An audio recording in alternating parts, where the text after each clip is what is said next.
Welcome everyone to Laugh Loud Storymasters, what is becoming our annual hybrid meeting. Normally we are only online, so this is an exciting thing. We actually get to meet our members and our guests. So welcome everyone. To begin with, I'd like to just state our club mission. We provide a supportive and positive learning experience in which members are empowered to develop communication and leadership skills, resulting in a greater self-confidence and personal growth. And here at Laugh Lab Storymasters, we also hope to bring humor and storytelling to everyone's working toolbox. So that's what we're about, is helping everyone. Helping everyone to learn to use humor and storytelling well. And here to get everything started for us is our Toastmaster of the day, Mary Morrison.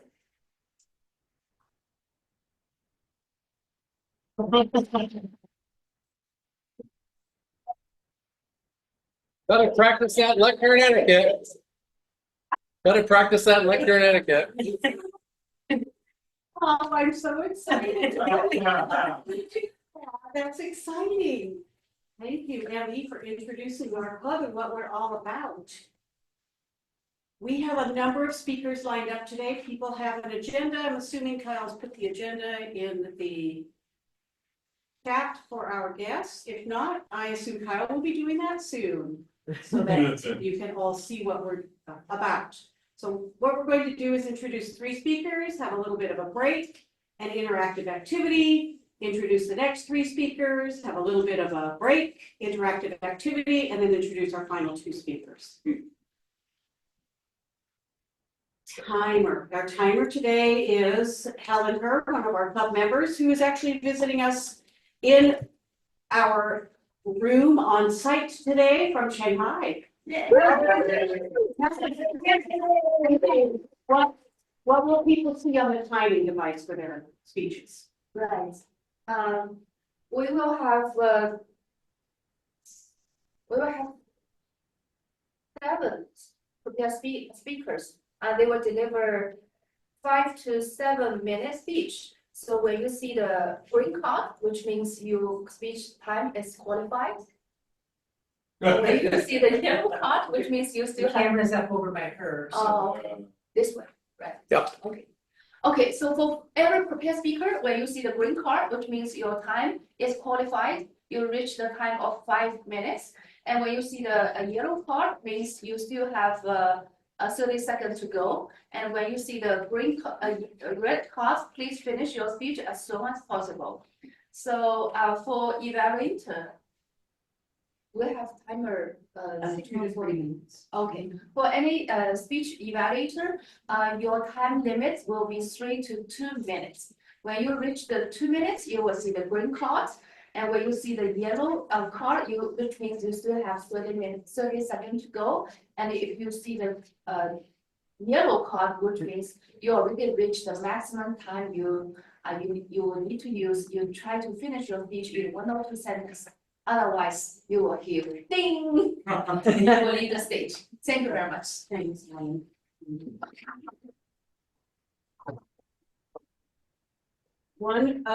Two exceptions, Helen. I know that these people are expert speakers, so they'll know. Kyle's speech is 13 minutes, so 11, 12, 13 for his timing. And Karen is our general evaluator, and she has, Emmy is our general evaluator, and she has 10 minutes to both provide her evaluation and ask for people's feedback. So she will get 10 minutes in total. Okay. So 8, 9, 10. 8, 9. That's wonderful. Excited to introduce our first speaker today, Cheryl Marks. Childhood events and escapades.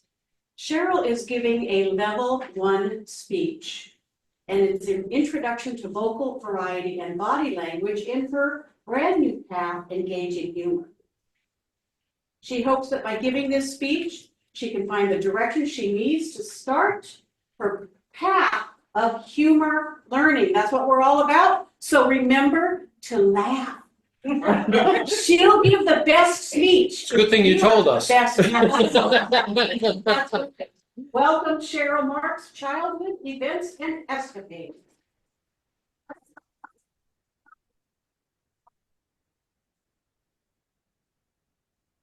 Thank you very much, Madam Postmaster.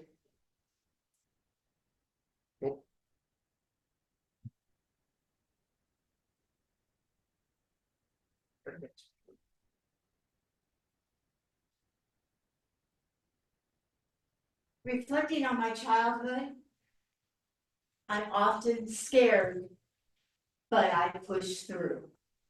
We know we can find humor in our past, especially as kids. My life's been scary, but it became my foundation with the events and escapades as the building blocks. On December 16th, 1956, 3 months early, I was born, weighing 2 pounds, 10 ounces. I was comfortable in my incubator, all cozy with my saggy diapers, and content to stay until I gained weight. At 4 weeks old, I weighed 3 pounds, 15 ounces. I eventually gained weight. No one told me I was supposed to stop. Look at me now. That's my problem. In school, by walking to the bus stop, but never getting on the bus. Hiding in the bushes until I could step out and walk down the sidewalk. I did this because I could. But when my mom came looking for me, I never skipped again. Because of my cerebral palsy, I was always loving the attention given to me. Imagine me in a large room, watched by many people, as I demonstrated my physical therapy exercises. Lifting my legs back then was easy. It's not so easy today. Maybe that's because I didn't get a reward of a doll. With a big smile, my mom took my picture in front of the hospital. I thought it was odd that she wanted a picture of me. I soon found out when I left the hospital in a full body cast. In a full body cast, I used a banana cart to get around. Yes, I said banana cart. Without the bananas in it. The vacation to the ocean was fun. I loved the ocean. I wanted to go in the water with my sisters. I got my wish.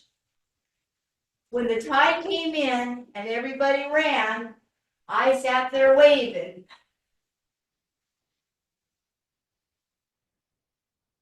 At a Tacoma Rainiers game, I was recognized at a special event in the middle of the field on the mound. They took a picture of me with 5 players. I thought maybe they might have been the 5 winning players. They handed me a signed baseball. I can't hold on to that ball today because I don't know what happened to it. Oh. During our summer vacation, our family went to the pool. There were braces on my legs. Knowing I didn't walk like the other kids, and I ignored common sense, I walked into the pool. Thankfully, my dad was there to save me and carefully explained to me what I needed to do to be careful.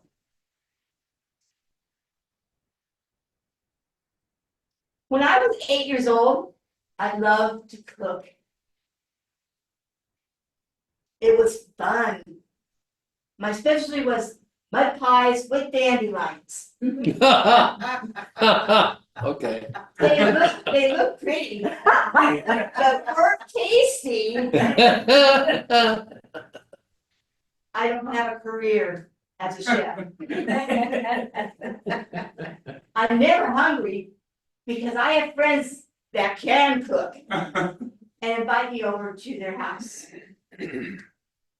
I enjoyed fishing with my dad. I learned later that fishing wasn't going to be something I did alone. At my favorite river, we didn't catch any fish, but my dad was fishing me out of the water when I slipped in.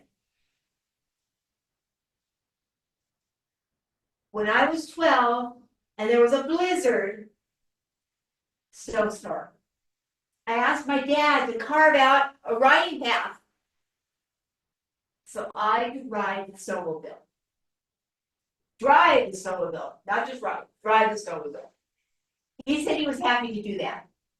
He made a loop around the blackberry bushes, head into the front yard, taking a right into the backyard, then turn around and go back to the blackberry bushes. Who says I can't drive?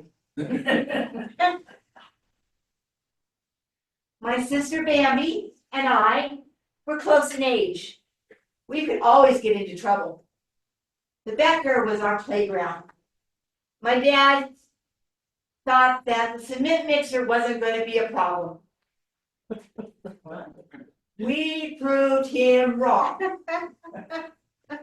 Bambi got in, Oh, God. and I didn't operate the controls very well, and dumped her out.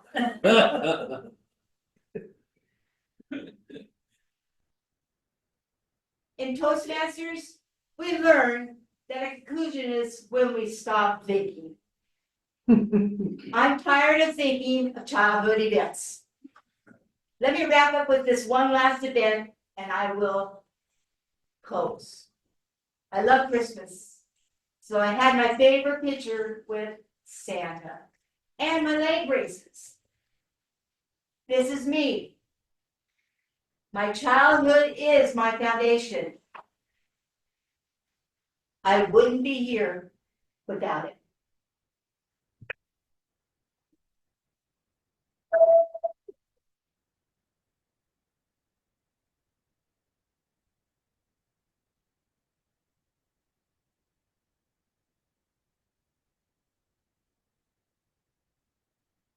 Carol, I can tell that your family meant a lot to you. And you have lovingly and funnily turned all those memories into something that we all enjoyed. So thank you for sharing all of that. Our second speaker today, in case speakers didn't notice these marks, this is your speaking area. Marks on the floor. Do you want this? Yes. But it needs to. I'll raise it up.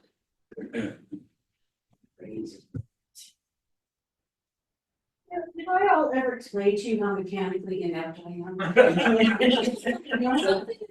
You did tell us about changing oils. Oil change. Today,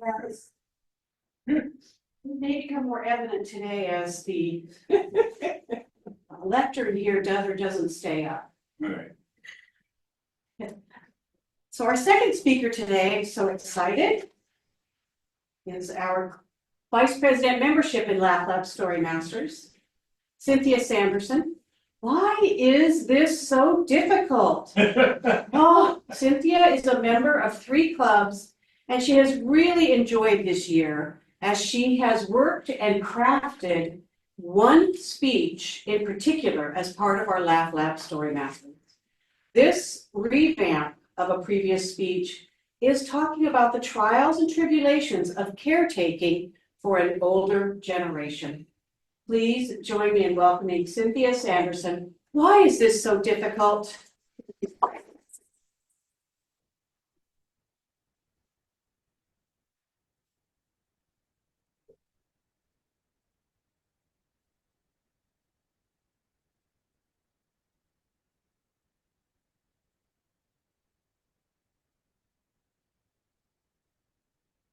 Why is this so darn difficult? That was what my youngest sister said when on an emergency Zoom meeting. My three sisters and I were planning my mother's 81st birthday celebration. We had it all planned out. Although coordinating us four girls getting together, it takes an act of conquer for a Zoom meeting, let alone 3 days of away from our family. We had booked an Airbnb on Hartstein Island, which is just outside of Shelton. It was beautiful. My sister Tammy, the warrior and the planner of the family, had it all planned out. We were taking 2 cars that would fit all the luggage, the food, and she had the menu down, a gourmet menu, all planned. We had luggage, mom's wheelchair, and food. The house had a ramp for ease of access. And a gourmet kitchen that Tammy dreamed about. We're going to play games, and Tammy even planned to torture us with a craft project. The drive was only 1 hour away from mom's house. In short, it was perfect. There was only one minor detail. We forgot to tell mom about it. Oops. So Debbie, the oldest sister who lives with mom, 3 weeks out from the event, approached mom with the idea. Hey mom, your birthday's coming up and we've planned a getaway. No, it's too cold. April would be better. We've got it all planned out. Everybody's taking Friday off. We're going away. We'll play games, eat food, and have fun. It's still too cold. I don't want to go. You will all go without me. Okay. But when I get the car to go up the driveway with my sisters, how are you gonna feel? Bad. Fine, I'll go, but I don't want it to be about my birthday. Debbie wasn't sure what to do, so she called the emergency Zoom meeting, which is where Tricia expressed her frustration. Now, I was really surprised because every Friday afternoon without fail, I go to my mother's house and spend time with her. And in previous occasions, she has told me that name the time, place, date, she would be there because she really enjoyed having people, knowing that their daughters wanted to spend time with her. And she felt very lucky. So the Friday following the Zoom meeting, I approached the subject very gingerly. So, Mom, your birthday's coming up. Oh, yes, and I can't wait to celebrate. You want to go away?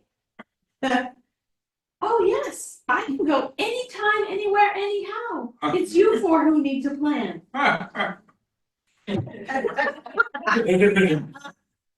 Do you want it to be about your birthday? I would be most upset if we did not celebrate my birthday. Okay, we rented an Airbnb on Hartstein Island. We can take 2 cars, your chair. Oh, no, we're not taking my chair. I have a cane and I have 4 of you to assist me. What do I need that for? And I don't want to take 2 cars because somebody gets left out of the information, Oh, yay, yay. I hurried and texted my sisters and told them to change of plans. Well, apparently Tammy didn't get them out. But she showed up to the event in her Ford Flex, packed to the gills, with half her kitchen and luggage. She was flinging salad spinners, torches, Dutch ovens into Mom's garage. Even her luggage was part of that. She dumped all of her luggage, all of her clothes into a shopping bag so that we could squish it down and get it in there. She looked at my suitcase suspiciously, but it got spared because she thought it was Mom's. So I was able to bring my luggage. But fit we did, and a good time was had by all. Why is this so dark? Well, recently I had the honor of taking my mother to see her good friend Gary, who's not doing well, and to say goodbye. And on the way home, she was really sad, and she said that this stage of life is a really hard stage of life because it almost feels like you're waiting to die. And I do not want that for my mother. But aging is not for sissies.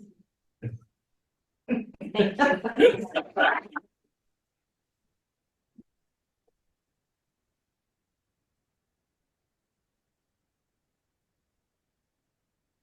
Aging is not for sissies. I will remember that line. As I age, as we all do, thankfully. Our third speaker, Karen McNamara. Have you ever had a long day where you just wanted to wind down?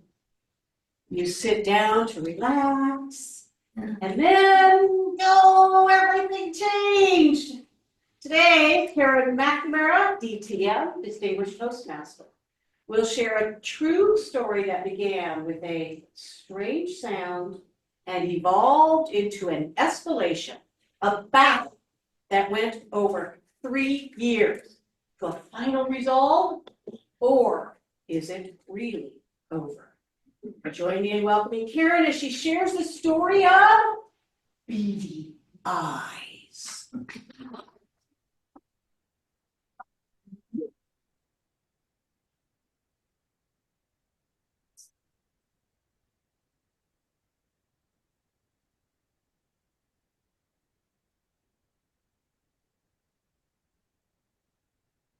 It had been a long day and I was exhausted.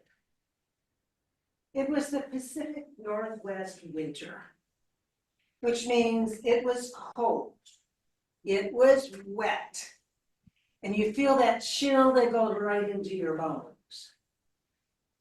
My husband Kevin and I decided that we would sit by the fire with a glass of wine to relax. And we did just that. We sat down by the fire. I had my glass of wine. I took my first sip. And I heard this weird chirp, chirp, chirp. Did you hear that? Yep. Do you think it's a bird? Took a flashlight, shined it in our fireplace. No sign of a bird's nest. No sign of a bird. Must not be a bird. Then I heard this. Okay, that's not a bird. That's not a bird. What is invading our house? Fellow Toastmasters and friends. What happens at this point can only be described as, I'll let you decide. At this point, my husband Kevin said, okay, I'm going to investigate. He gets up, gets his charged flashlight, which became his vision and his weapon. We walk toward the door. I say we because I was behind a 6'6" man and felt pretty comfortable. We get to the front door. We go outside. The sky is black. The ground is wet and it's crunchy. And we're trying to be quiet.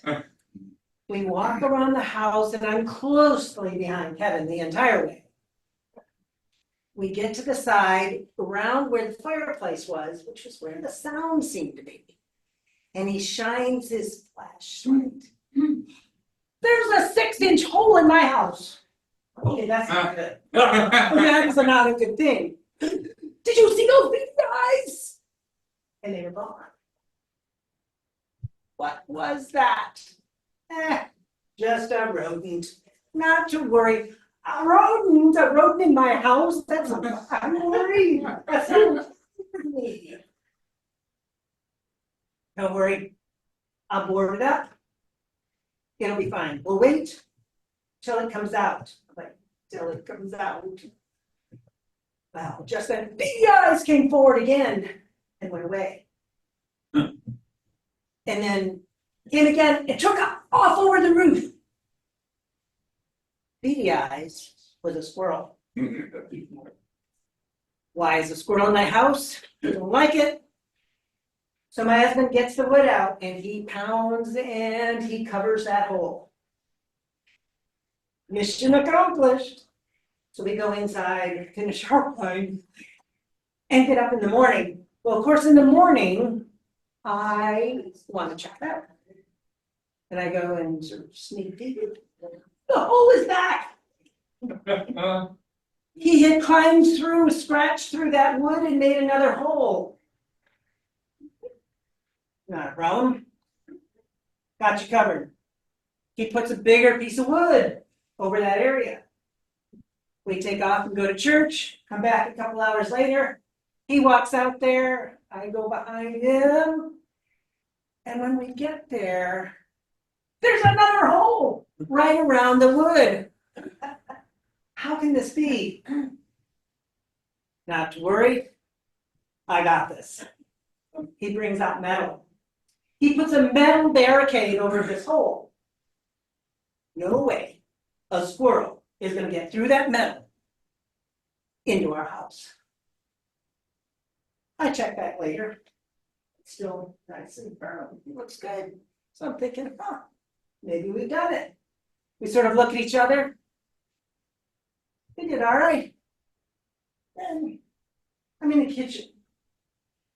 Our kitchen looks out over our patio. And I have big potted plants and hanging plants. That's sort of my little area. And I noticed that there's all these piles of dirt on the deck. And I noticed that the hanging plants are swaying as if it was really windy. But the air was still. Then all of a sudden up pops Beady Eyes from the pot up onto the bird feeder and swings like he's laughing at me. Thinking, okay, I'm not liking this. So of course, I go to the side of the house. He had gone around the metal and made another hole. This is not funny. This point, Kevin says, no worries. I heard that before. Anyway, he gets out the nails and he pounds these really large nails that stick out of the metal. He said, no way is any squirrel gonna be able to get inside that wall when I've got that metal and those nails. He can't get there, won't work. So I'm thinking, okay. And I go back and I notice that the deck is a mess again, and he's been around, so he's not gone. And I go back to the side. Okay, you're not gonna believe what I saw. A hole. He was hanging from the nails, just Lord, laughing at us. Like, seriously, this is not funny. So Kevin goes and he puts out these big cages so he can capture them and puts it in the front, he puts it in the back so he can take them far away. And I'm standing there looking at this and I'm thinking, what the heck? And then I had an epiphany. What if Beady Eyes wasn't a he, but was a she? And maybe, just maybe, there were babies inside our house. What mom wouldn't be frantic trying to get their babies out? So I said this to Kevin, and he says, we have a point there. So he undoes everything, takes it out, and we just stand and we wait. And we stand and we wait. And then Beady Eyes comes, goes in the hole. We wait and we wait. And then Beady Eyes, right at the hole, and in her mouth was the baby. She takes that baby and goes up over the roof, and we wait. She comes back, goes in again, comes out with another baby, goes up over the roof. This was repeated 6 times. 6 babies. When those babies all got out, she left. Kevin boarded it back up. And we felt good. We looked at each other, we shook hands. Battle won. Question is, did we win the war? Stand by for Beady Eyes Part 2.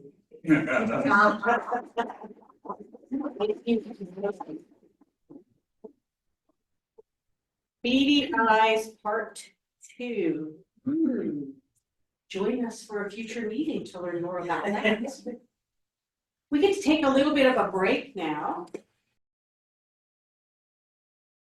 Right, we wanted to just have a chance to heard 3 speeches. That's a long time to sit and listen without kind of giving some feedback and thinking and reflecting. So in Toastmasters, you know what we do really best. Because we can practice our speeches all we want, but we practice without some kind of feedback on how did the audience react, then we never get a chance to improve. So this first round, this is a general interactive, any one of the 3 speeches, any insights that you had about their speeches, anything you thought they did particularly well that was funny or a good part of their story. Just, I'm going to take some, let's see, I'm going to take the next, I believe, about 10 minutes to get feedback before we transition to our next set of speakers. So who'd like to kick us off? Any one of the speakers? Emmy. Yes. I just wanted to say that, Cheryl. Oh, there you are. Okay, I loved the great pauses you gave us in between the different little vignettes. I thought those were awesome. And Cheryl. Cynthia. They're both C's. They're all Cheryl. You were great. The very last sentence, you died off. I could barely hear the word city. But this gal came behind and said it again for you. So hire her. She'd better speak louder at the end. All right, thank you, Emmy. Others? Anybody else like to share anything? And you don't have to stand up, but you can. Yes. Oh, I'm gonna stand up. Please stand, Okay. yeah. And get the top of my head out. And there you go. Just step back further. Oh, Carol, you just want some- Okay, I am So- beyond belief. I'm gonna start at the end and work backwards. Perry, you must have coached Mary on how to deliver your intro. She delivered it, you wrote it well, she delivered it well. So good job. I like your title. And you had descriptions, word pictures sprinkled throughout that really worked. That was great. I think you need to project a little more because you were quiet. And then when you got really quiet, I was worried people might not even be able to hear you. So I was, also, you're doing dialogue with your husband. I'd like to hear you do your husband's voice a little differently, a little huskier, a little deeper or something, so that we know when you're speaking versus when your husband's speaking. And I would also encourage you kind of adopted a stance for him, which was like, but you do it all the time. No problem. You know, and it'll actually become a running gag. Yeah. You know, and I was waiting for a reference to the coyote and the roadrunner because it seemed this was a coyote roadrunner scenario. You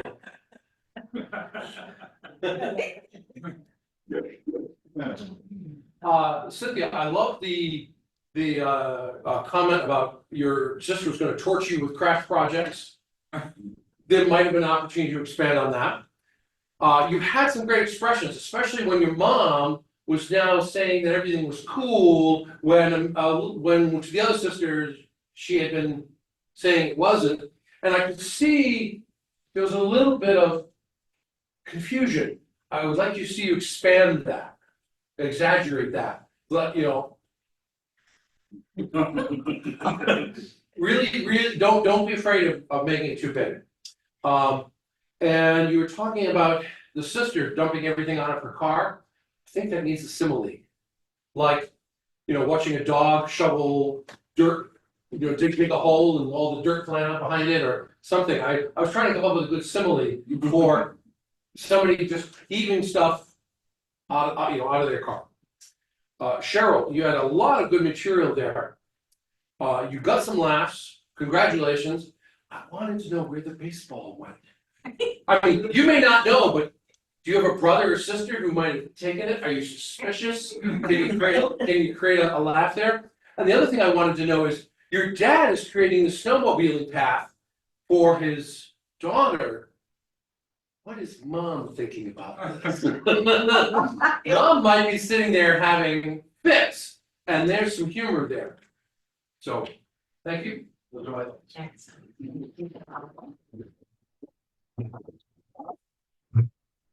I have time for a couple more. If any of our guests like to share anything, and you do not have to come up front.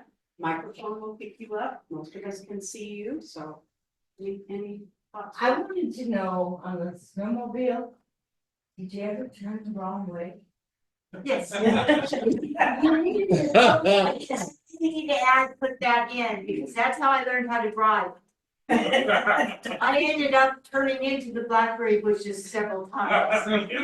That would have been a great thing. Good idea, thank you. That instead of making the right, you're going to make left move. Something, that would have been really funny. Excellent. Yeah. Good point too, because when you mentioned the blackberry bushes, it's a good callback to the reason why you would even mention that there were blackberry bushes, because you had to maneuver your way around you. So it's an awesome point. Yeah. Others?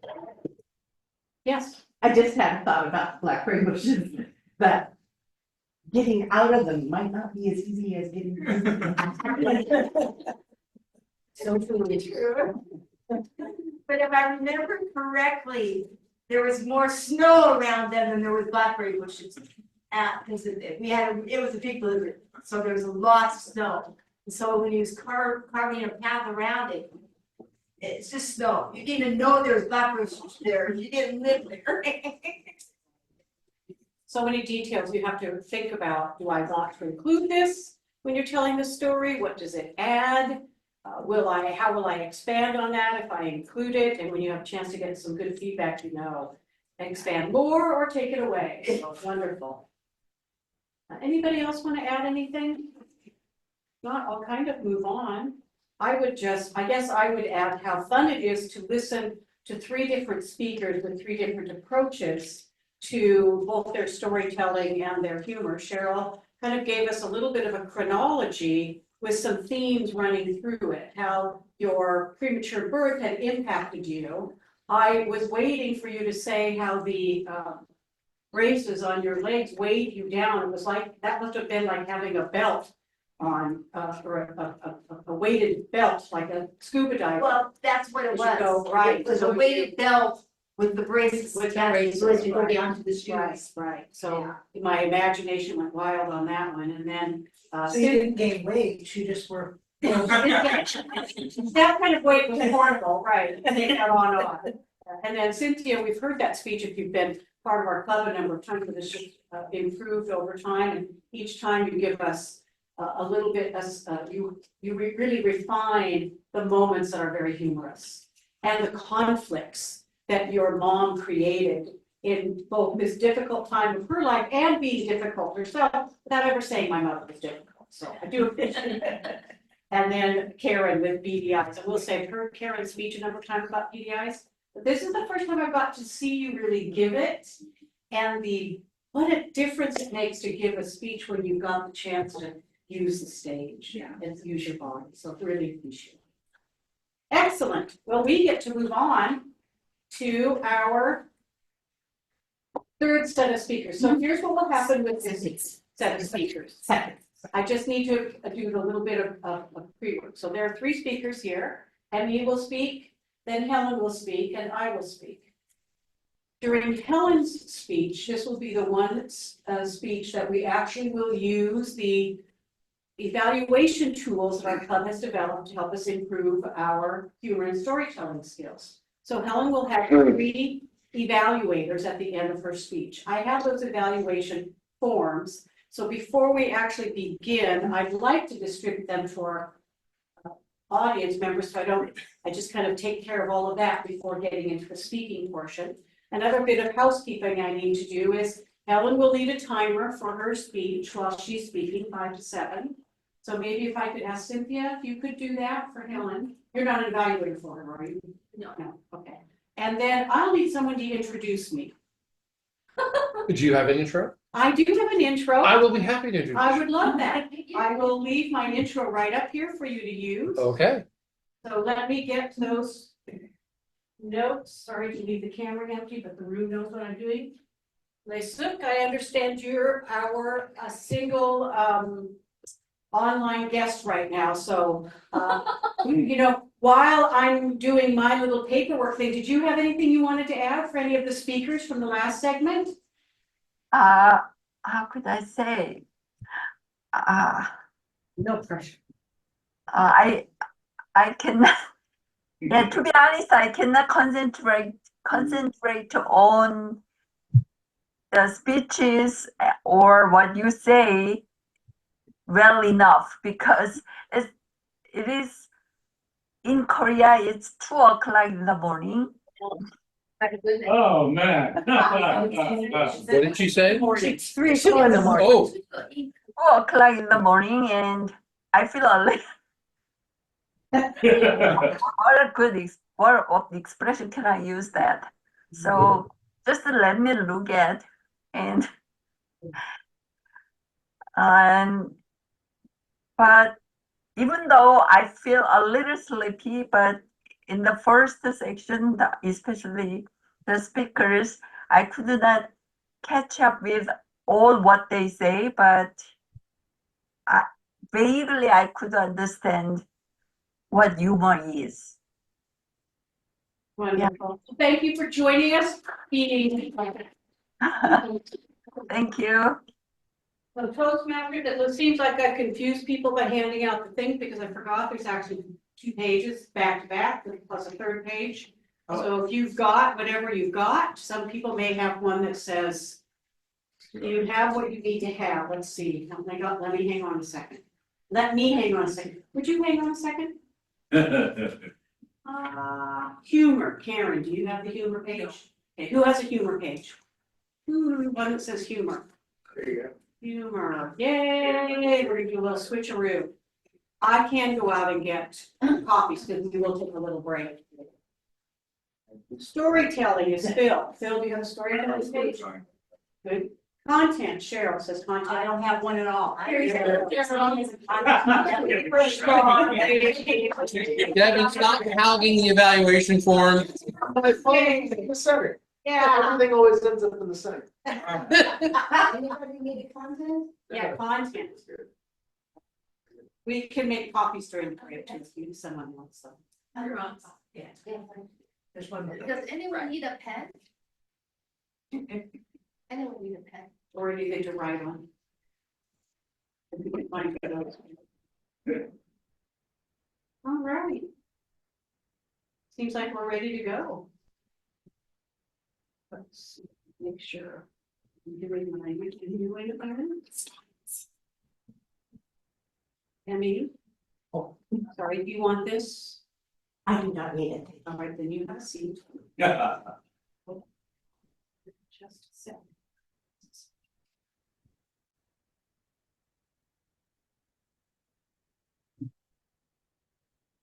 I was laughing when I received this introduction from Emmy, because Emmy and I are much the same age. I think we're just a few months apart. I think I might be the eldest. No, I didn't. Gray today, gone tomorrow. Our next speaker is Emmy Bartholomew. She is also our club president. She's facing her 70s with courage and intrepidity. Intrepidity. At least she was until the latest trial. Listen up as Emmy takes us on a reluctant journey into old age. Let's welcome Emmy Bartholomew with Gray today, gone tomorrow. Well,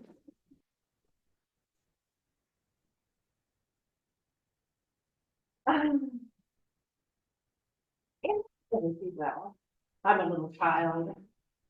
And my mother has taught me this song where the lyrics go something like this.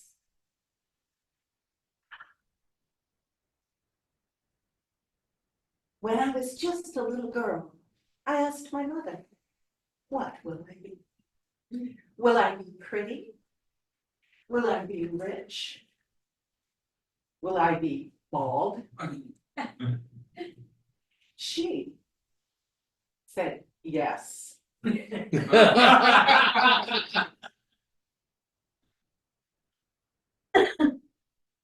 About 3 or 4 months ago, the bathroom drains clogged up. Luckily, my son lives nearby. I told him up. Jesse, the bathroom tub has the drains clogged up. Can you come help me out? Sure, Mom, I'll be right there. 2 days later. But he did come and he cleared it out. Wonderful. I thought the problem was solved. Until a month later, it was clogged again. And no amount of Drano was moving that. Jesse, the drain's clogged again. Can you come take care of it for me? Sure, Mom. And he did. Jesse, how come this happened again so soon? What's going on? Gray hair. Mom. Okay. Well, I don't know anybody else that lives here that has gray hair. Actually, I'm the only one that lives there. Ah. The next thing I noticed when I swept the floor, gray hair. When I wiped the table, gray hair. Eating my lunch, hair. It's a good thing it's short, otherwise I would be doing. Yeah. Yeah. I finally looked in the mirror. And you know, when you have a part, you can see pink where your scalp is, right? And sure enough, I looked in the mirror, yeah, there's pink where the scalp is. But there's also pink shining through my hair. My hair is running away. Oh my gosh. Dude. Now I can tell that you're thinking this is kind of silly because everybody loses hair, no big deal. But I never thought I would lose that much hair. And after all, it isn't terminal. It's not like terminal cancer or terminal kidney disease. Have you ever heard of terminal baldness? No. What am I gonna do? I've always had very thick, but my hair. I love my hair. In fact, it's got a little bit of wave in it. I get up in the morning, take a shower, turn my head upside down, blow it dry. And when I stand up, I just throw it back. And this is how it looks. No trouble, no nothing, just wonderful hair. So lately, I don't want to. Okay, I'll get a wig. They're hot, itchy, ugly. I don't want a wig. I know, I have lots of pretty scars. I'll just put a pretty scarf over it. Then people can have cancer or something. No. A cat. I'll become a cat lady. No, I have a hard enough time keeping track of my glasses and my phone. Can you just see me? Where did I put that hat? Where did it go this time? No, not gonna do that. Okay. No, I'll dye my hair. Seems like then the pink would show through even worse. Not it pink. Okay, pink. You won't be able to see. Only one problem with that. I am not a pink girl. I have no pink clothing. There's no pink in my house. I was not a pink little girl. Blue is more my style. Yeah, blue. As a matter of fact, a couple of years ago, I put pink stripes in my hair. I had swatches of purple, not pink, purple, blue in my hair. I loved it because blue went so well with the gray. That's what I'll do. I'll dye my hair blue. And everybody will be so busy looking at the blue, they won't notice the pink. Of course, until all the hair falls out. We'll deal with that later. So I just want to say to all of you, thank you for letting me air this problem. You've helped me come to a conclusion, which is the next time you see me, I'll be blue.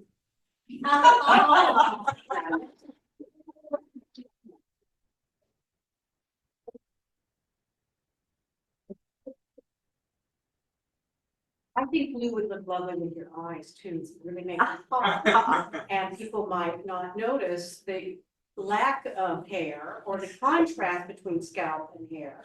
They'll be looking at your beautiful blue eyes. Or something. Our next speaker, Helen, would you like this?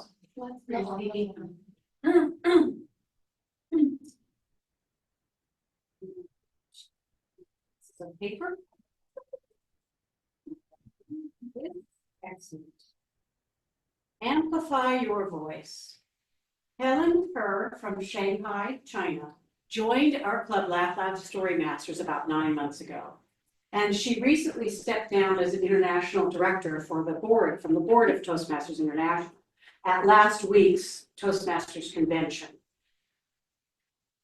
Previously, she served as the district director of District 85, which is East China, from 2019 to 2020. It's one of our fastest growing areas in the world in Toastmasters. Over the past few months, we've had the pleasure of hearing the keynote speeches, or at least samples of them, that Helen gave during some of her district visits and at a district conference, both Japan and South Korea. So I'm curious to learn today what Helen has discovered about communication during her 2 years as a board member and how we can benefit from her insights. Join me in welcoming our next speaker, Helen Kerr. Amplify your voice.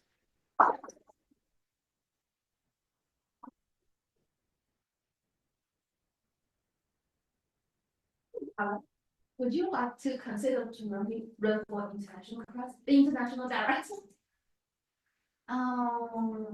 It's too much for me. It's too much a responsibility and takes too much of my time. I need to focus on my own business. 3 years ago, when my mentor approached me and trying to encourage me to run for international office, I refused her. After a long pause, she replies, Helen, I want you to know there are always people who want the best for you. Oh, my heart got melt. So I said, hey, would you feel nervous when you stand in front of a big global audience during the candidate showcase? Of course I did. I scared to cry when I thought I failed in candidate showcase. But you know what? After I go through this process, now I feel confident. I'm able to find my confident voice. Don't miss your opportunities to find your voice. 2 weeks later, I submitted my application. In 2022, I was elected as the international director. It was my time to attend my very first board meeting. When I attend the meeting room, I look around and I find I'm the only one non-native English speaker among all the board members. When we started to discuss the first item on the agenda, everyone speaks fluently, fastly, eagerly, and quickly. When I sat there silently and peacefully, I was busy organizing my ideas and listen carefully and trying to put my words into thoughts so I can put forward. 10 minutes later, the meeting was still ongoing and I'm still hesitant in raising my hand. I was thinking,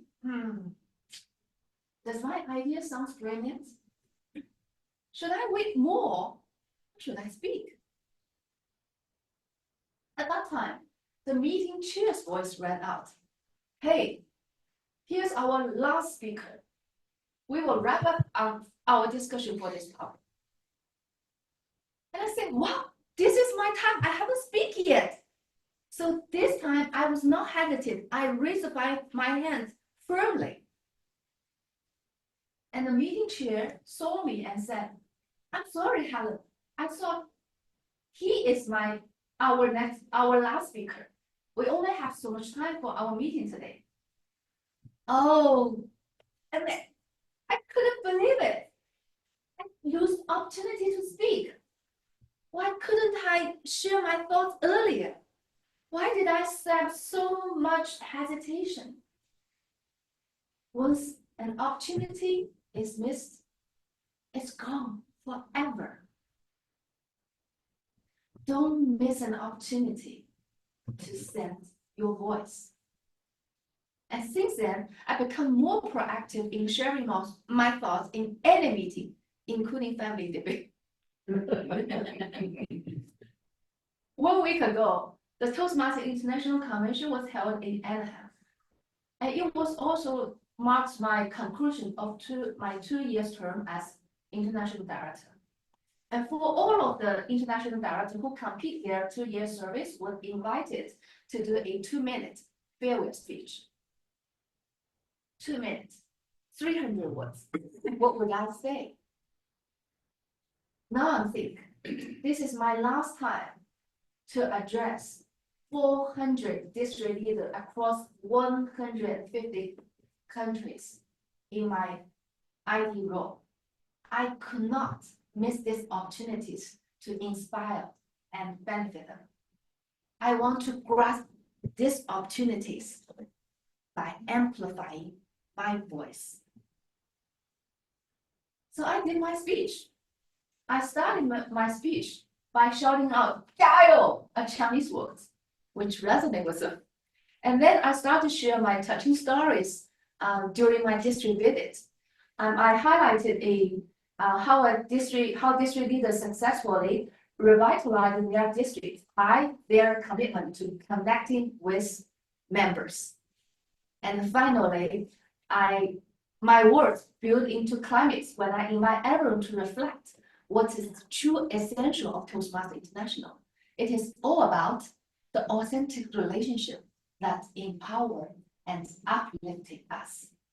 I thought people were nodding, smiling with sparkling eyes.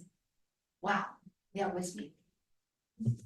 After my speech, a few leaders stopped me at the corridor with sparkling eyes and said, hey, Helen, your speech touched me.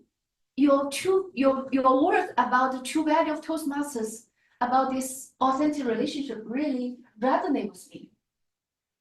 Wow, my heart began to sing because I know I have been able to use my voice to tap into her inner self, to ignite her emotions and her inner strengths.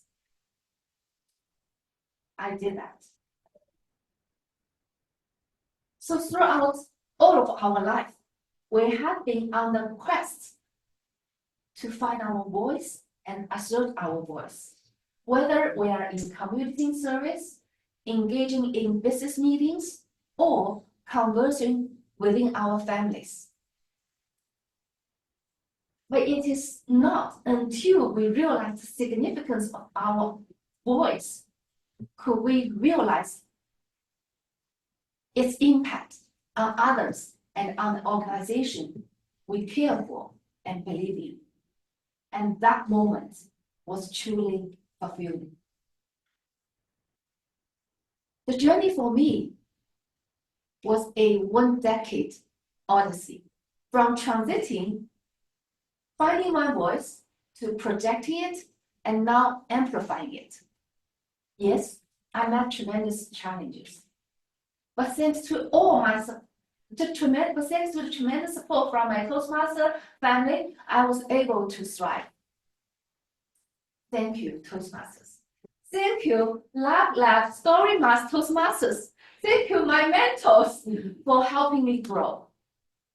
And if there is only one word you can give to unleash the potential of someone you really love, what would you like to say to her or him? Amplifying your voice. Back to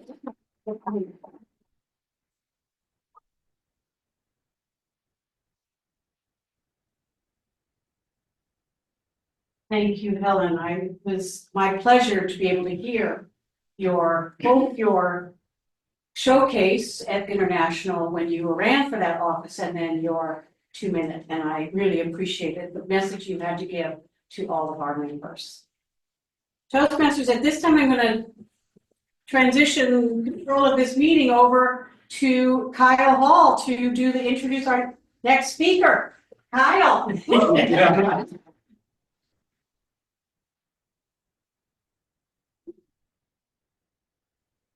For speaker number 6. Over time, Mary has developed a new appreciation for some of her life experiences.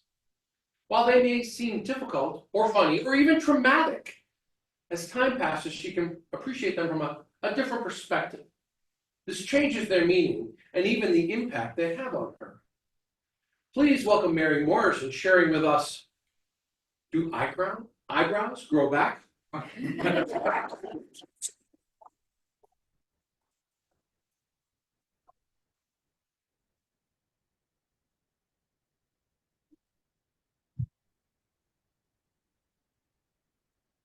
One of my first days back at work after being out of work as a stay-at-home mom for 12 years. Before we had caller ID, I answered the phone. Community relations, this is Mary. How can I help you? Do eyebrows grow back? Did the person think they reached the library helpline? Was this the health department? No. Toastmasters and guests, this was my 10-year-old son calling me with, I think was not, in fact, just a philosophical question. There was a very practical reason, I was guessing, why he wanted to know, why do eyebrows grow back? So as the wise mom I am, I asked, what have you done? I've left you at home for one of the first times by yourself with your older brother. What's happening there? Don't worry, he said.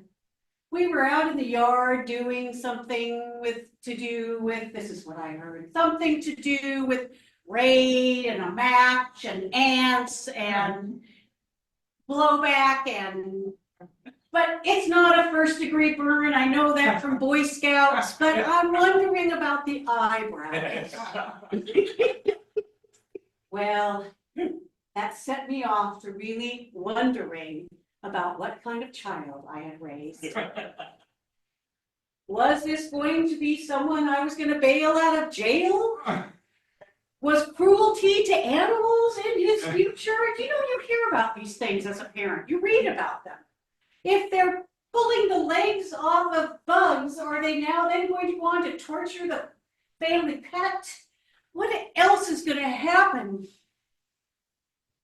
Do you know, the inner voice just took off. And I have to admit, it took a lot of years, really until he has children about that age, for me to truly appreciate who he is and who he has become as a parent. So I fast forward a lot of years, and now I can look back on his question about do eyebrows grow back, not as seeing him as some potential juvenile, not as seeing him as somebody who has not used the sense I thought I gave him to leave him at home, but as someone who in fact was really resourceful. He quickly and calmly assessed the situation. He knew there was no permanent damage or no immediate damage that I had to worry about to his skin. He knew that the fire that he had lit the anthill on fire with had not done any permanent damage to the yard. It was self-contained. He knew that ants weren't something we really cared about. He kept everything very contained, and he was very resourceful, and he wanted to know the thing that he was most worried about. I can now appreciate the resourcefulness that he had and the independence that he showed that day, because I've watched him now as a parent repeat some of the really important things as a parent. Have you ever had that? Have you ever had a story about someone in your head or about an incident that you then later think, maybe I need to rewind that tape and reset that memory? It happened to me when I was a teenager, and my mother, single mom, 9 children, lots of mouths to feed.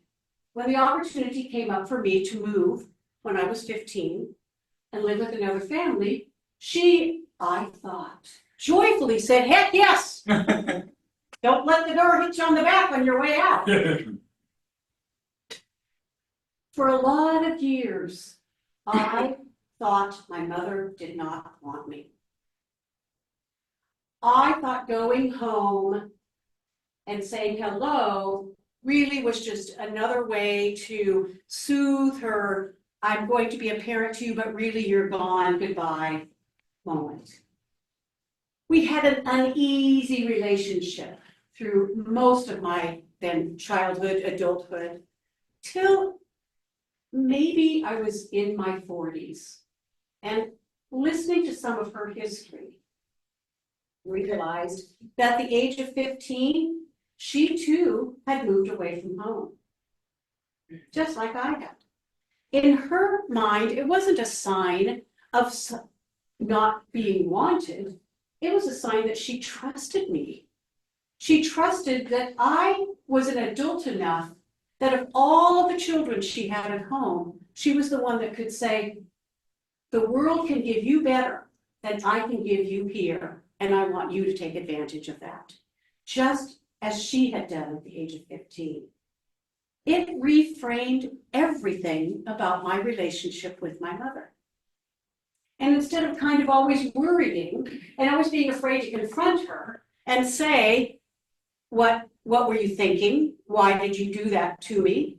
I was able to say, thank you. Thank you for that gift. I am really appreciative. Maybe there's a relationship you have in your life that if you could step back a little or step out a little, you might be able to rethink and reframe and say, is it really this, or is that something I've just made up in my head? Is it a juvenile delinquency, I don't want you here, you're just another mouth to feed moment? Or is it, I can trust you, you're resourceful, I see that you are ready to launch. Do eyebrows grow back? Well, I assume they do. I think my son at the age of 40-something does have eyebrows. And he is a delightful dad for whom I love sharing my time.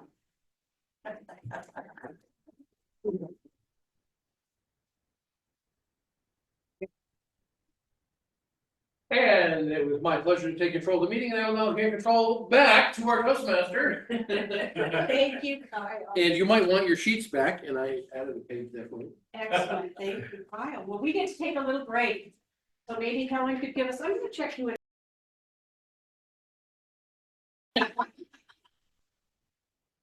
One of the things the humor club has done for me is get rid of some of my inhibitions.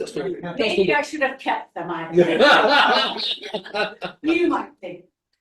Well, we get to now have 3 evaluators providing feedback on Helen's speech. And I believe, Helen, are you timing them down to 3 minutes? Can you do that all right? Time them okay? Sure. Excellent. So I know you also want to be listening. So actually, maybe I will ask Cynthia to time the evaluators also, so you have a chance to listen to the evaluations. Yes. No problem. So 2 to 3 minutes. First, I'll call forward, says on my agenda, humor evaluation by Karen McNamara. Karen, welcome. Thank you very much. Helen, thank you so much for what I would call an inspirational speech. I would call it one that had a profound message, one that was very personal, and one that was very genuine. Now I'm here to talk about humor. I have the humor evaluation portion, and what I would say is that you have mostly inspirational, serious discussion in this talk, and I think there's opportunity for humor.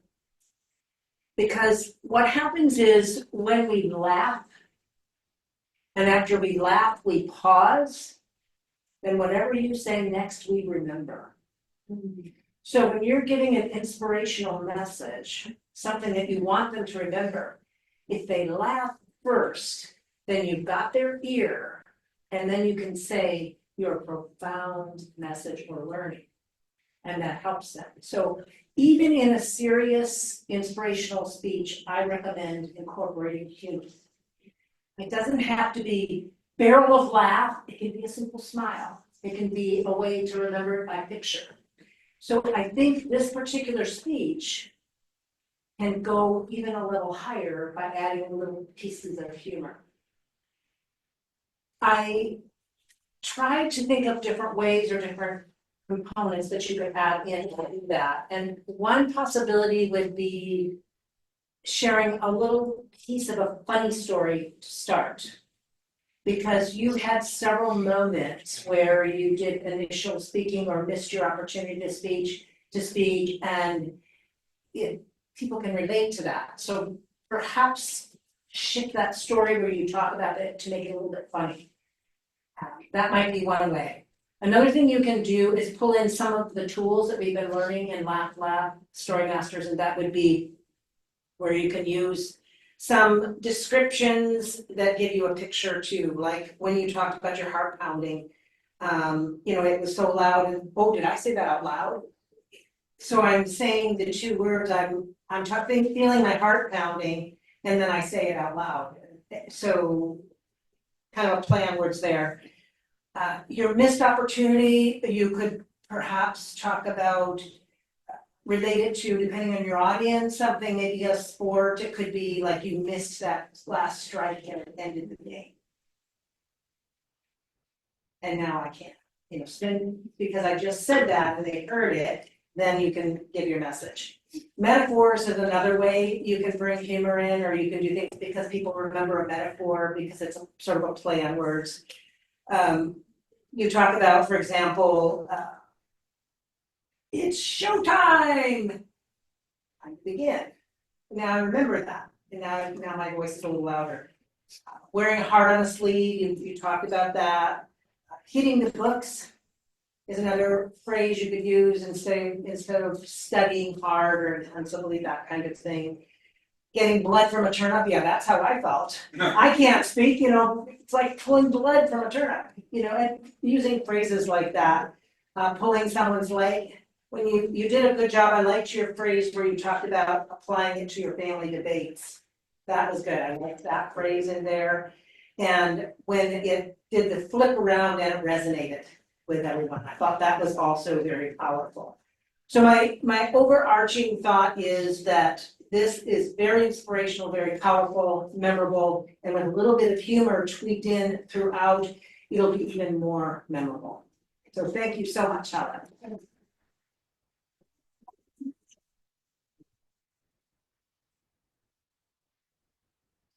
Next up is our storytelling evaluation by Phil Pearson.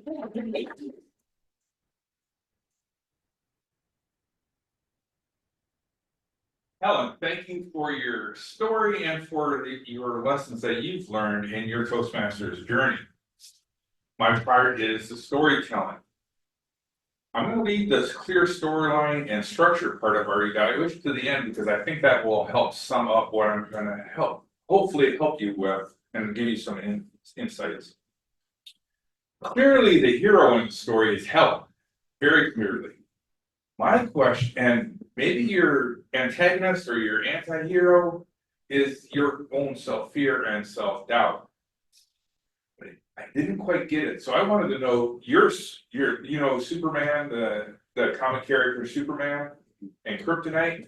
Who is your Kryptonite? What is it? Come out real clear and say, this is my Kryptonite. This is what I fear the most.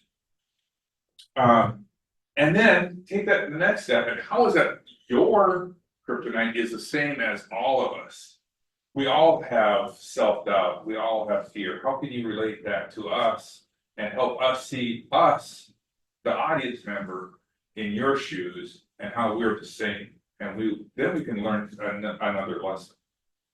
You have some great word pictures. I remember you talked about how your heart melted when your mentor said, you can do this. That's a great picture. Can build on those throughout your story. I felt like maybe you were a little bit more of a narrative versus a dialogue. And I think there's opportunities for more of that dialogue in your speech and how we can relate to your experiences as you went through your journey. Overall, it was a relatable story because we all face those same fears, those same self-doubts. Every time I get up to give a speech, I'm thinking, I am going to flub this up. I might as well sit down right now. And I can relate that and you can relate to that, I suspect. So bring that home. I think that was your strength. Going back now to your clear storyline and structure, what I would love to see is your storyline show how you grew in that 10 years. Where in those 10 years were your strengths, and how does that tell me where I can grow? How can that help your audience overcome whatever fear they are experiencing to become a better Toastmaster, a better human being? Madam Toastmaster.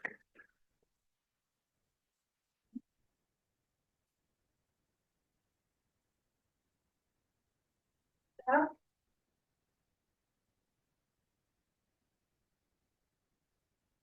our content and effectiveness evaluation by Cheryl Marks.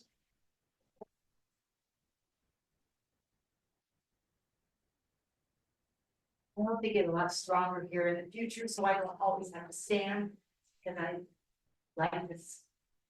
Sit, I like to stand, so, I'm working on it. Helen, I am doing the content and effectiveness evaluation for you. Your energy was like electricity. Immediately saw that energy that helped you throughout your whole journey as an international director. Your movement and gestures were just perfect for what you were talking about. It didn't have to be real elaborate, just strong movement, and you got around a little bit when you were talking. I like when you talked about missing an opportunity to speak. That's so important. Most everybody doesn't realize that they're missing opportunities to speak. And so always be open to opportunities to speak. I could see that you do that.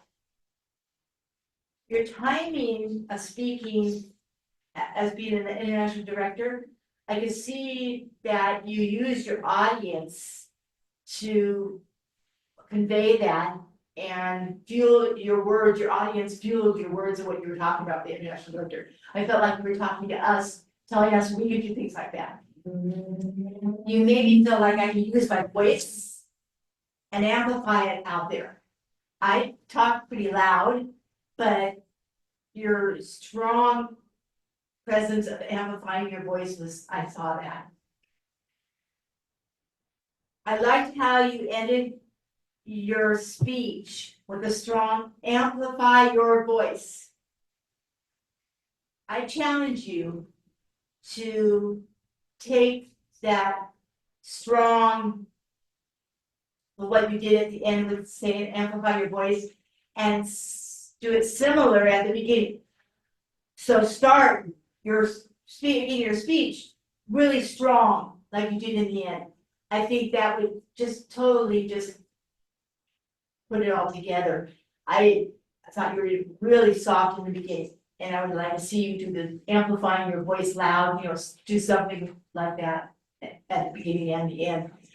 Loved your speech. I'm very thankful and happy that you were able to be with us here in person, and I look forward to what you have to tell us in the future.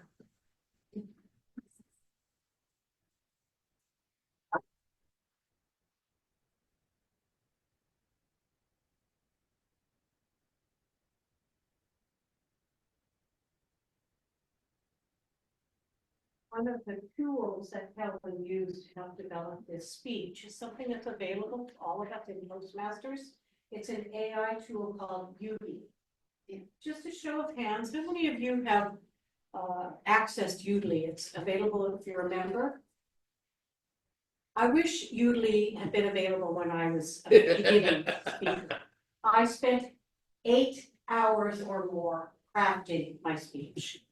Udly, you can, using your camera at home, or camera on your phone, you can give your speech. It gives you a transcription. It tells you how to improve your grammar. It tells you what ums and ahs you might use. It gives you your timing. And if you say, I want it to be funnier, it gives you some suggestions for language that you could put in. I highly encourage all members to use it. When you log into your Toastmasters International website, you can scroll down, and Udly is a little box tab on that home page for you. It's fabulous. Phil, do you need this? Yeah, I do, Okay, yes. Perfect, no worries. Put your mechanical engineering. I know. skills in Well, me, but now it's not. Now it's really, it's lefty, you see, righty, tighty. If I hold the button, does that help? No, No? Okay. let me hold the bottom. Okay. Let me, I did this before, did I not? Lefty. Yes, you did. Yeah, right, yeah. And BDIs. Ah, there we go. Somehow it turned out crooked. Go figure. All right, our seventh speaker of the day, hitting the curveball. Love it. When Phil was 8 years old, he decided he wanted to play baseball. And after a somewhat rocky start, he realized maybe he had some skills here. This baseball could actually be a thing for him. He said to himself, today is the little league, but tomorrow I'm on my way to the top. I'm going to be in the big leagues. Welcome, Phil, hitting the curveball.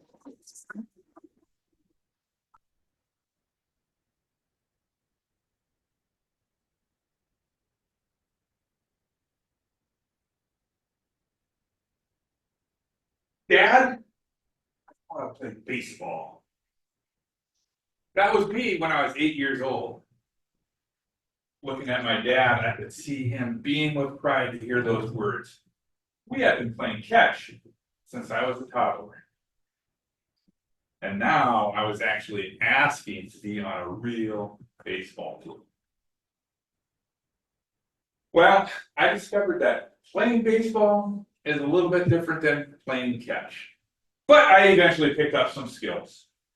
I learned to throw and run and even bat. I even learned to hit. Made it through Little League. Then I got to the Babe Ruth League, the high school league in the summer.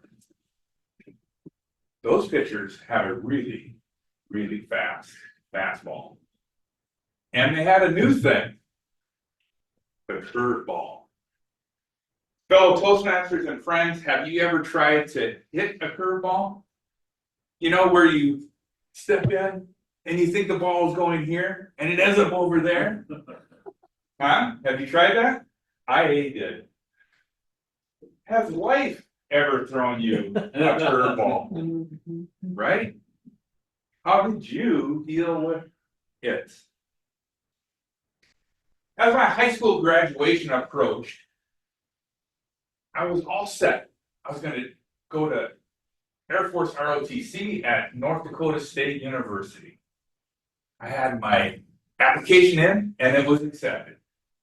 I had my room all picked up, my roommate, everything was good to go.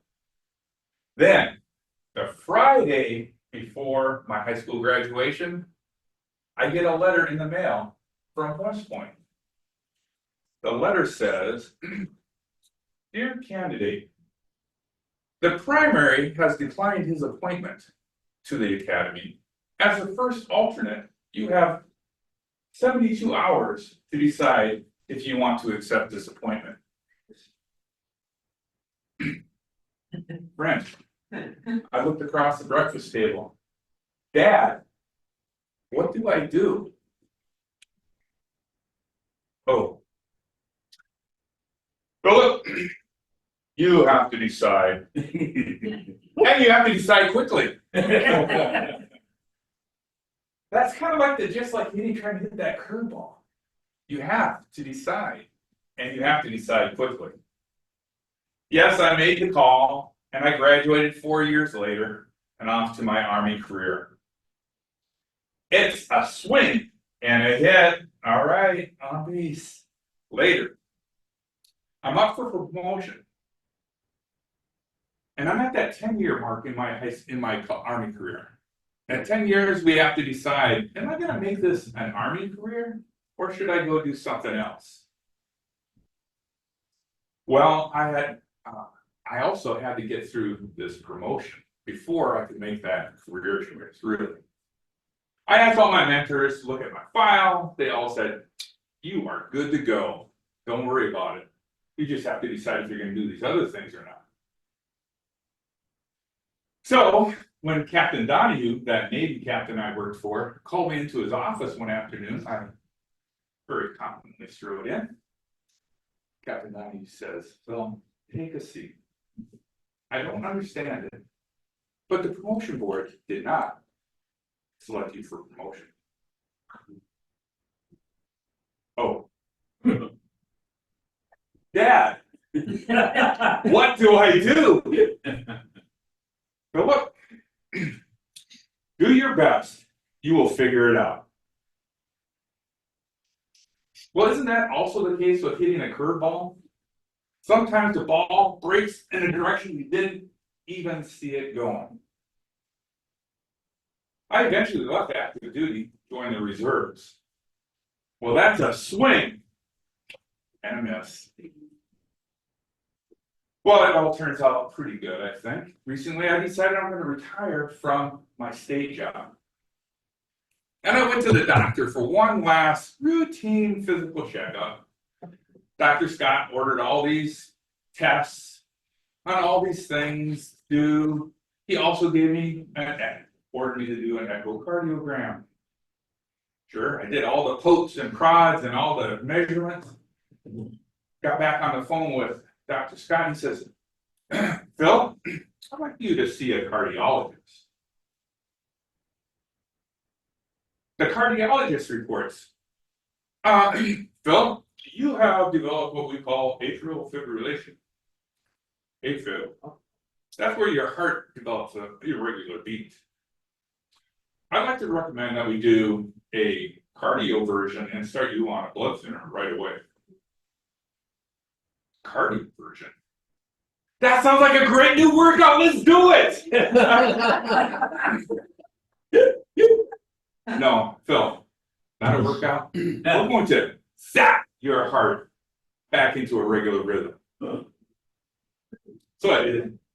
2 weeks later, Dr. Larson on the phone. Phil, good news is that worked at first, but you're back in AFib now.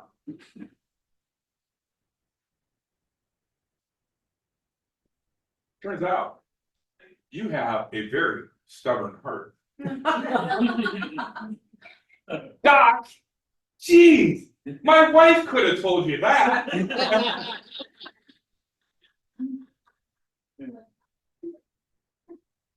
Big O. Dad's not available to talk to or to call. Dad, what do I do? I can hear that. Philip, you have to stay in the batter's box and keep swinging.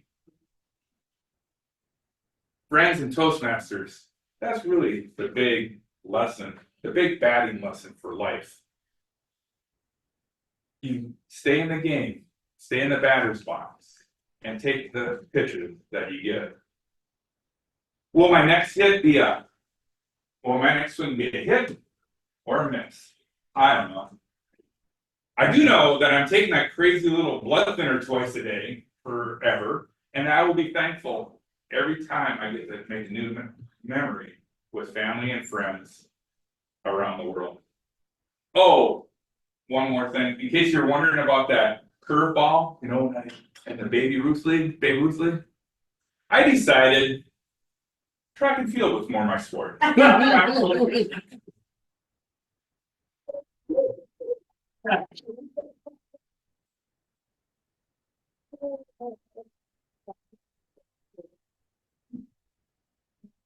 Thank you, Sarah. Our final speaker for today is clueless. His description,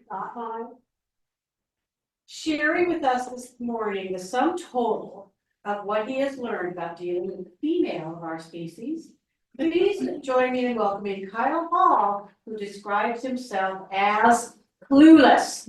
Kyle.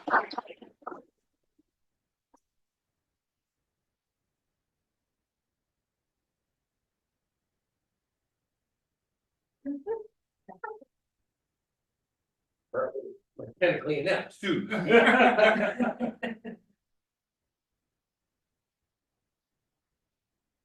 There are men out there in the world who say they understand women. And there are men who tell the truth. I'm the latter. I'm clueless. And I realized I was clueless at an early age. When I was 6, my parents would drag my brother and I to church. And after church, I had to go off to Sunday school. And there were 5 or 6 of us in the class, and I always ended up sitting at the table across from Amy. Fine. No big deal.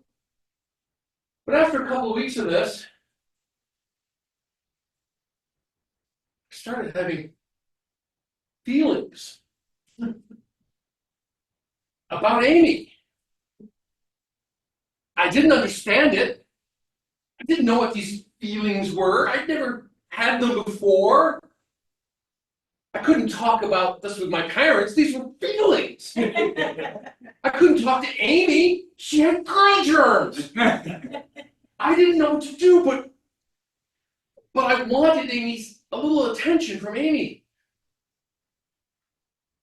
So one day at Sunday school, I summoned up my courage, and I snaked my foot across the floor under the table, and I pressed the side of my foot against the side of her foot. Now, Amy played this very cool. She didn't react. She didn't look at me. She didn't smile, but she left her foot pressed against my foot. That was all I needed. That was all I needed. I was fine that day. I went home feeling a little better. The next week, I did the same thing. I snaked my foot over, pressed my foot against hers, and she left hers there. Again, she played it very cool. Okay. Third week, I go in, snake my foot across the floor, I press it against hers. Now this week it was a little different. The Sunday school teacher had us going up to the board and writing on the board. It was Amy's turn to get up and write on the board. She got up and wrote on the board. And I could still feel her foot pressed against mine.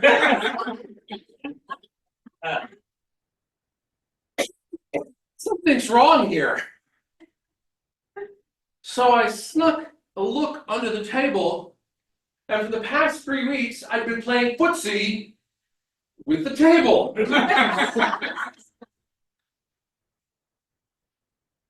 There are only two redeeming facts here. One was Amy didn't know, and two, I hadn't been playing footsie with Ken, who sat next to Amy.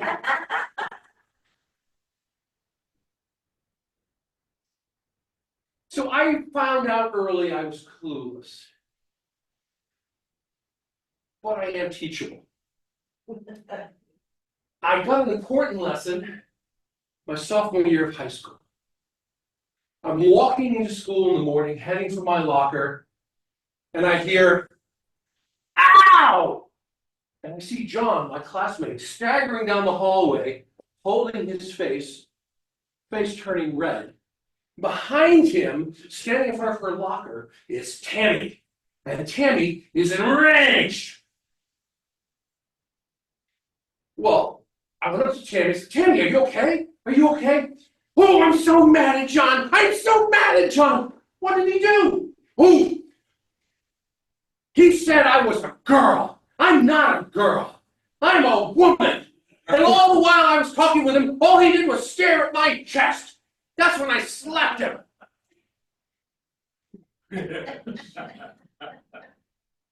Now, Tammy is an intelligent, energetic, vivacious, and curvaceous young woman. John has been an ass, and in the past, and would probably be an ass in the future, and undoubtedly deserve to be slapped. But I had a certain sympathy with John, because, like him, I was an adolescent male, clueless about women, and my bloodstream was polluted with the same hormones that his was polluted with, making intelligent thought as common as unicorns. Now, Tammy was venting to me her anger. I tried to make grunts of sympathy to let her know I was listening. But all the while, my eyes fought a battle with gravity. It's hard to let somebody know you're listening when in the back of your brain you're just saying, "Don't look down! Don't look down! Must make eye contact!"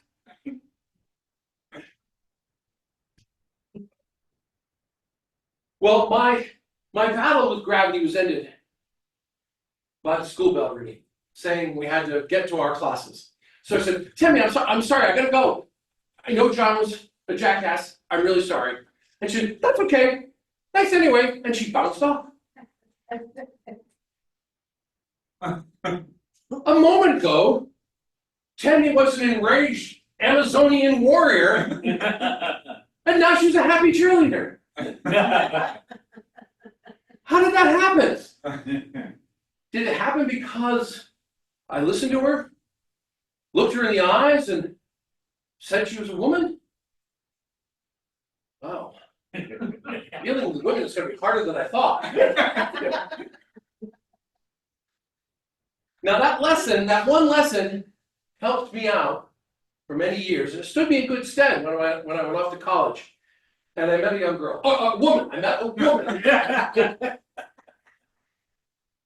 And my eyes won their battle with gravity often enough that she deigned to let me court her.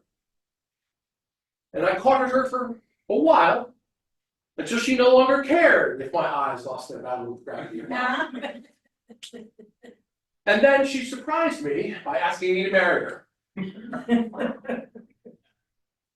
And I left. Uh-oh. I thought she was joking. Honest, I did. I thought she was joking. Turns out, laughing at a marriage proposal, a little bit of a faux pas.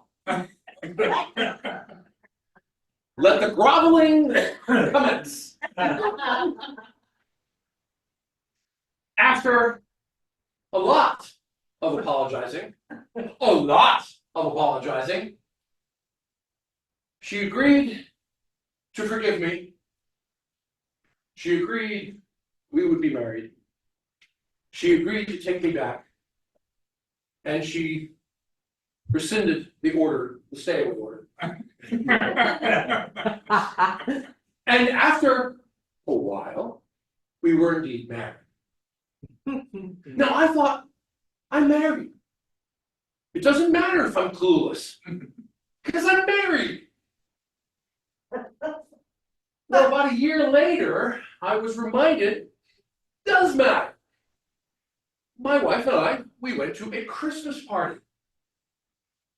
Now, my wife was sitting a table or two away from me, talking with a friend, and I was momentarily alone because the gentleman I'd been talking with had gone off to the little boys' room. This attractive blonde woman walked up, leaned on the table in front of me to have a chat, to introduce herself and have a chat.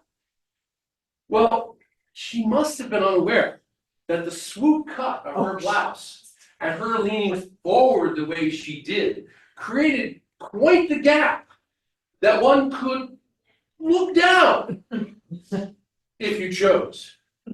But I remembered my lesson. And it stood me in good stead.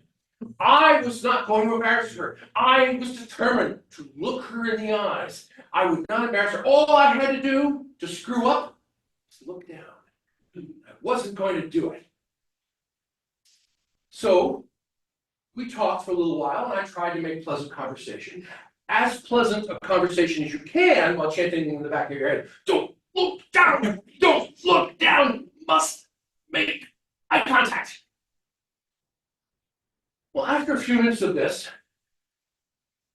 I was in the middle of saying something, and she went, I have to go.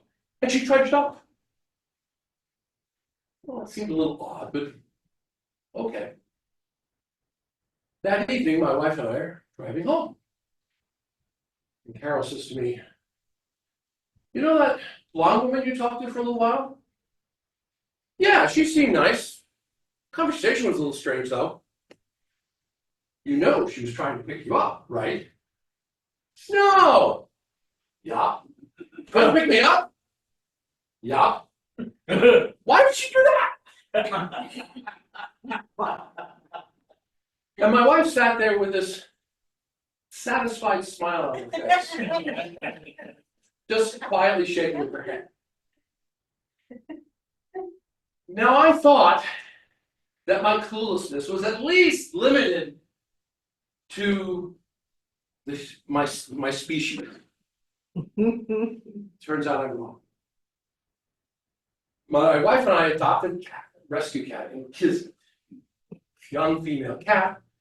And the second day we had her, I told my wife, I'm gonna go to bed early. I had a novel I wanted to finish off. I'm gonna go to bed and read.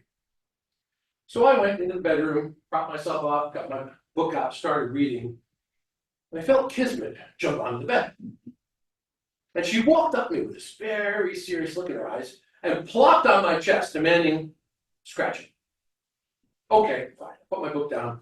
Scratch, scratch, scratch, scratch, scratch, scratch, scratch her back, scratch her neck, whatever. And she starts purring.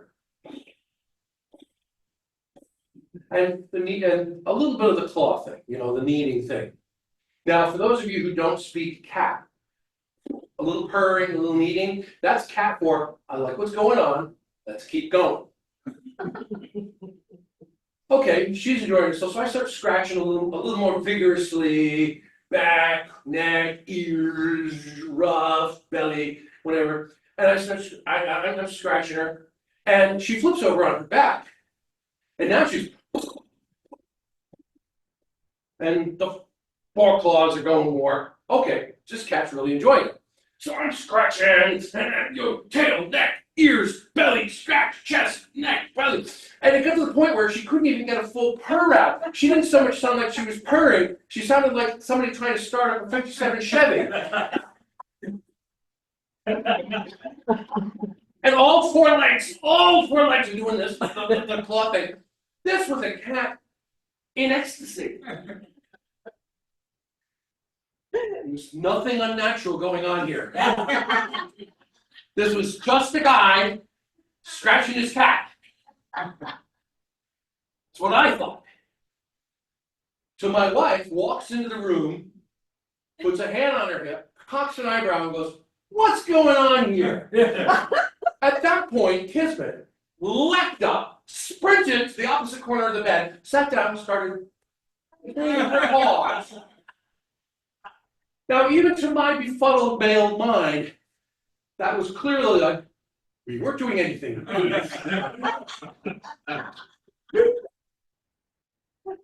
I looked at my wife and said, "What just happened here?" She smiled, that same satisfied smile, and shook her head. And I sat there, clueless.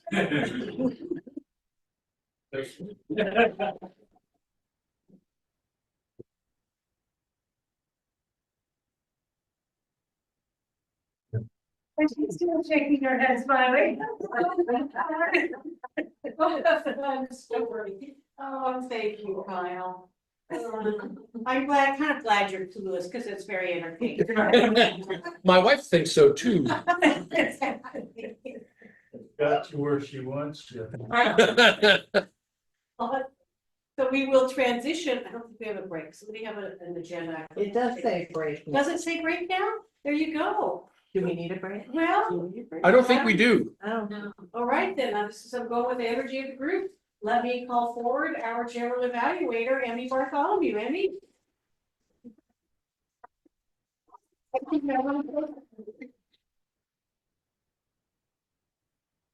I like your notes here.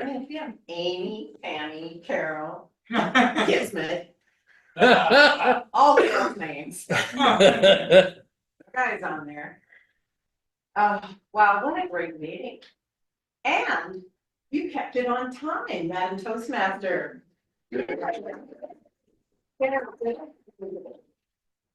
I had some wonderful points in this meeting where I thought, oh, I have to mention that. Oh, I have to mention that. One was when you opened, Madam Toastmaster, and instructed everyone to be sure and laugh out loud. That was full, I think, for everyone.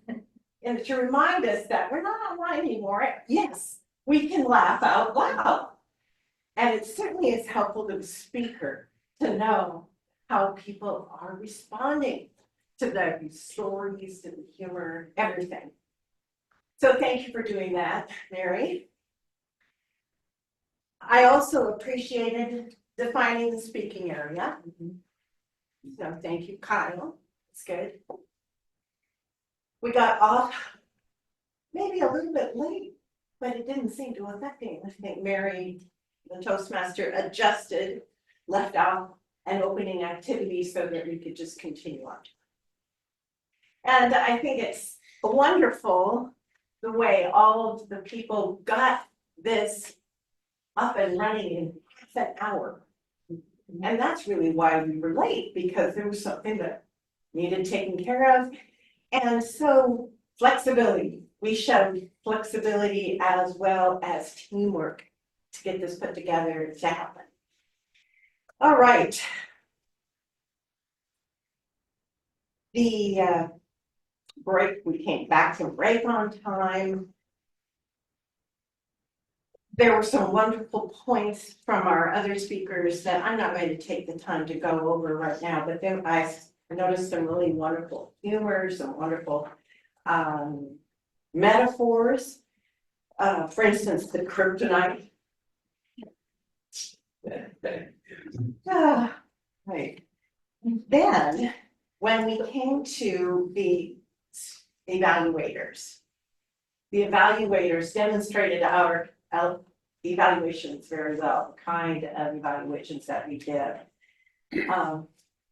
For instance, Cheryl, she mentioned the energy and electricity that she saw coming from Helen.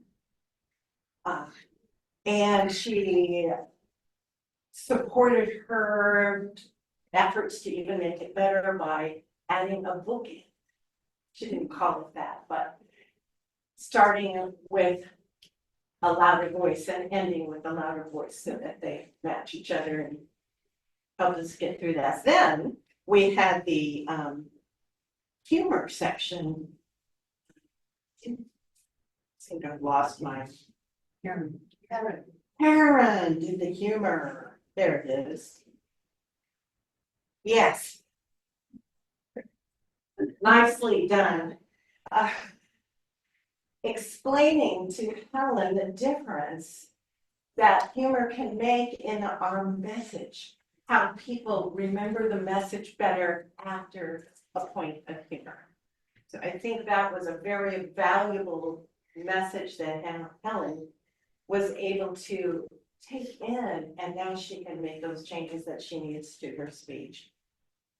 Then we had Bill. That was the kryptonite. Yeah. Yes, Yes, Bill. that was my kryptonite. Yes, I liked it. I also liked the point that you made of dialogue versus a narrative, that most of Helen's was a narrative. And when you involve yourself in the storytelling, often it's a more compelling message than if it's in a narrative. So then I also, where was I? I lost my place. Speaker 7.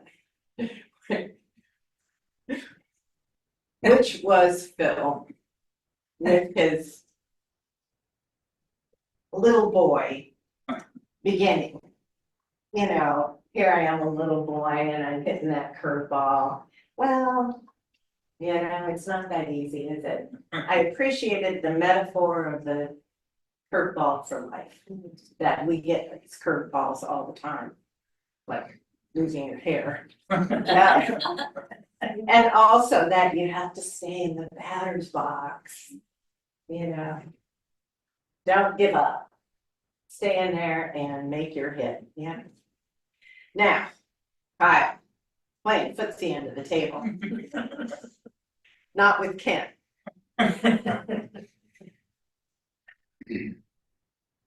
So the other really strong thing I took away from Kyle's speech was let the groveling begin. That's an important message for men. Let the groveling begin. All right. So what I would like to do is ask if anybody else has any comments. If our guests have any